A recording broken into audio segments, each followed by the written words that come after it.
அதற்கு தெரியாமல் சுடர்விட்டு எரிந்த ஒரு பலனாக அடுத்த பிறவியில் மகாபலி சக்கரவர்த்தியாக பிறக்க அனுகிரகம் செய்தார் சிவபெருமான். அதற்கு பிறகு திருப்பட்டூர் இது மாதிரி பெரிய கோயில்கள்லாம் 20 நாளைக்கு முன்னாடியே இதை புக் பண்ணிட்டாங்க. நான் ஒரு 4-5 நாளுக்கு முன்னாடி கேட்கும் பொழுது திருவண்ணாமலை நடைபெறுகிறது. தலைவாழை எடுத்து வைக்கிறோம். இந்த தலைக்காக அந்த வாழை இலையை வைத்து அதன் மேல் தீபத்தை ஏற்றுகிறோம். அதன் பச்சரிசி இதற்காக வைக்கிறோம் என்றால் பூமியிலிருந்து வரக்கூடியது பச்சரிசி. அந்த நிலத்தின் அடையாளமாக அந்த பச்சரிசியை நாம் பரப்பி அதன் மேல் தீபத்தை வைக்கிறோம். முழு கடாட்சமும் நமக்கு கிடைக்கும் என்பது ஐதீகம். செழிப்பு, மங்களம், சக்திகள், தீய சக்திகள் விலகும்.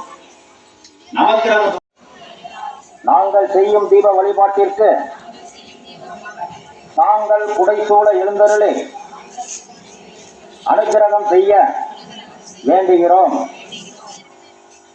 நாங்கள் செய்யும் இந்த திருவிளக்கு வழிபாட்டிற்கு எழுந்தருளே எங்களுக்கு தீர்க்க மாங்கல்ய நலனும் எங்கள் புத்திர பௌத்தர்களின் வம்சாவிருத்தியும் கல்வியும் செல்வமும் உத்தியோகமும் உடல் நலமும் இருக்கும் அனைத்து நலங்களும் அருளி கிருபை புரிய வேண்டும் என அவங்கவுங்க இஷ்ட தெய்வங்கள் குல தெய்வங்களை முதல்ல பிரார்த்தனை பண்ணுங்க. குல தெய்வங்களை நினைச்சு ஒரு நிமிஷம் பிரார்த்தனை பண்ணுங்க.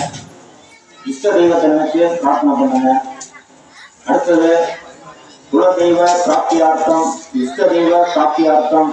அடுத்தபடியா கிராம தேவதை அருள்மிகு கலிங்காயம்மனெல்லாம் நினைச்சு எல்லாரும் பிரார்த்தனை பண்ணுவீங்க.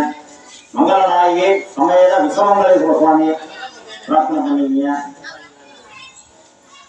அருள்மிகு மாகாளியப்பன், அருள்மிகு பெரிய கத்திச்சி அம்மன் மற்றும் பரிவார தெய்வங்கள், எல்லை தெய்வங்கள் எல்லோருக்கும் நமஸ்காரம். எல்லா தெய்வங்களையும் நினைத்து அவரவர்கள் பெரியவர்களை நினைத்து